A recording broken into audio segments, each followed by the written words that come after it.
don't get away, don't get away, don't get away.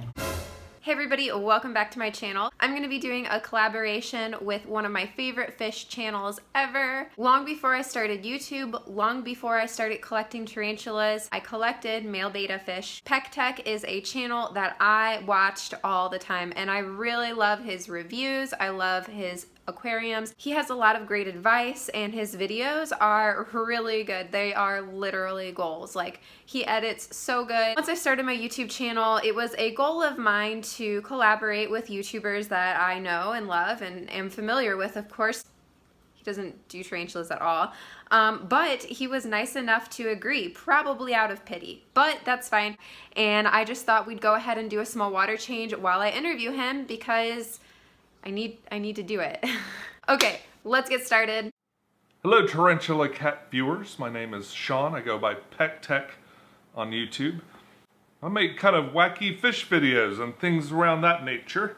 Do a lot of other stuff too, but fish videos are my claim to fame. So are you afraid of spiders? Yeah, I am actually pretty scared of spiders. And bugs and creepy crawly things in general. Not terrified, but scared. Would you ever get a tarantula? You know, I could see myself getting a tarantula. I think that I think that at least they're furry, right? The odds of my wife like really appreciating me getting a tarantula are pretty small. The other thing to know about me is when I get into something, I get into it to usually a pretty big degree. Like, I'm all in when I decide I really like something. So I've avoided spiders so far. What's your favorite kind of fish? So my favorite kind of fish is the bristlenose pleco.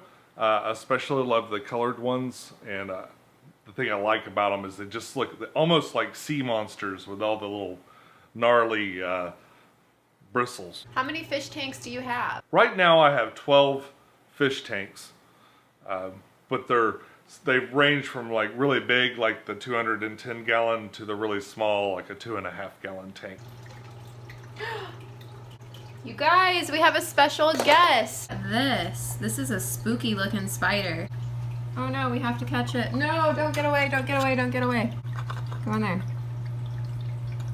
Go on. Nope, wrong way. Woo, I caught it.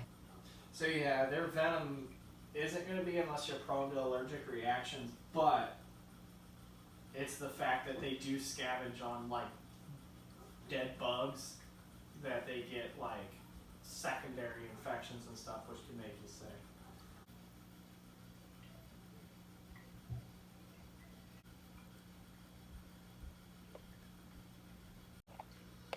Okay, this is not happening.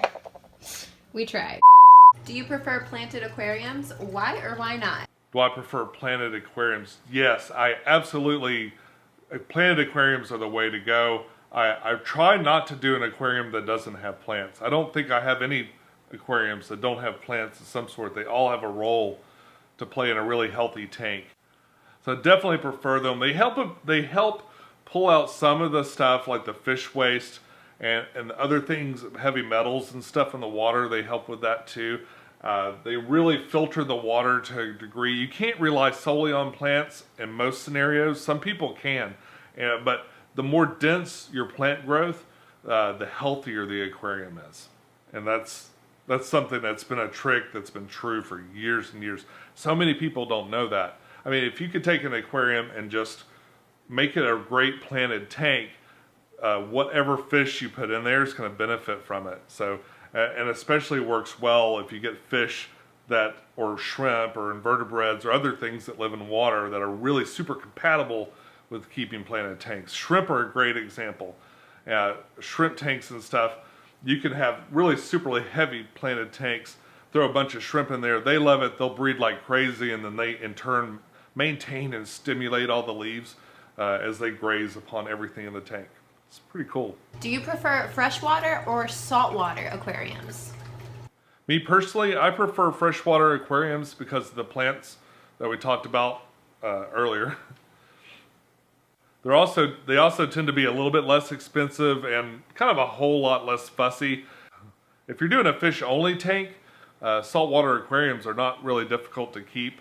I'm told that, you know, aside from making sure that your water matches up and a few other things, it's really not that bad.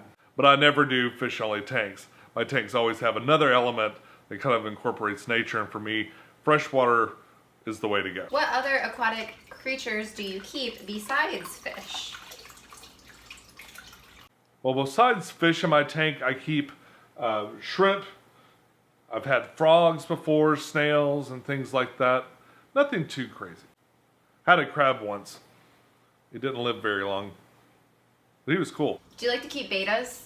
Oh, I love bettas. I've got one right now in my 27-gallon community tank. It's a male betta, and he's swimming all around. But I've kept a lot over the years. They're really fun fish to keep. So there's a lot of bad information that floats around the arachnid keeping hobby. Is that the same case for the fish hobby? Absolutely. And as a person that doles out information, I often remind people that, you know, I'm not a scientist or a doctor. A lot of what I tell people is based on personal experience. But everybody can have a different experience with the same kind of fish or plant or, you know, water system. There's really so many factors that go in that, you know, short of a real biologist, you're not going to get, for the most part, a really scientific answer on YouTube. There are a lot of exceptions. There are people that really know their stuff and that are really smart.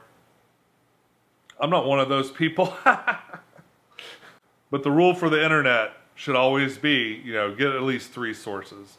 If you get at least 3 people, you know, saying something similar, and the people that are saying the opposite aren't super persuasive, then perhaps that's the thing to try next. Oh, do people in the fish hobby debate common and scientific names a lot, or is one generally more accepted than the other? I don't know if there's so much of a debate, you know, over what's better, scientific or common names. I know most people can't pronounce the scientific names, and, you know, so I would never shun someone that didn't exclusively use a scientific name. But they're very important, and I'm at least able to read the scientific names. Like, I recognize them as they're written. I can't pronounce any of them, which is terrible because I talk to people about stuff, but that's just the big joke on my channels. I can't pronounce these Latin names. But I know them when they're written, so that's at least a step in the right direction. The reason they're important, though, for all of us, all kinds of animals, I suppose, is it gives it sort of this common, it's like a universal name that we can go to. Once a scientist has kind of tagged it and said, yes, this is definitely blah, blah, blah. And I'm not exactly sure if it's true, but I guess all the scientists in the world just kind of agree that it's a blah, blah, blah. And then it kind of goes from there. So long as we have something that we can point to as like that, and then we all call it the thing that we can pronounce, I guess it works. So I tend to use common names a lot, and then I'll put like something more scientific down at the bottom. If you're going to do a search on the internet for something, always use the scientific name. Get you real specifically to the fish that you want. What's funny is a lot of fish stores, you might not have noticed this, but when you're shopping for fish, maybe you want to take a picture of the tag and then go get more information about it before you buy it. And something that I've noticed is a lot of good fish stores will have the common name in bold type, like a bigger type, so you really notice it. But a lot of times they'll have the scientific name like italicized or smaller somewhere on that card, the information card for the animal.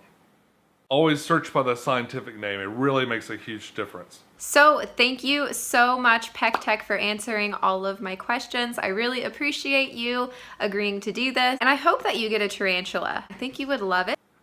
Thanks again for having me. Bye-bye!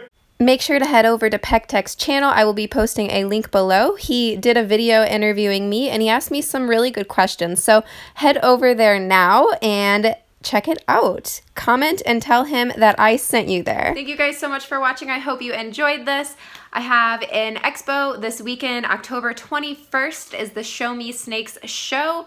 We are doing a food drive. I really hope that if you're in the area, you can come out, bring some non-perishable food items, and enter. It's only $5 unless you're a veteran or 12 and under, then it's free. So come out. There will be some amazing vendors there.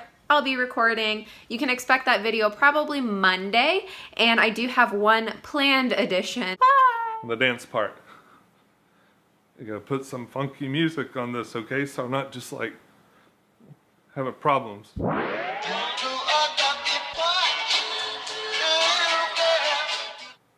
Are you scared of spiders?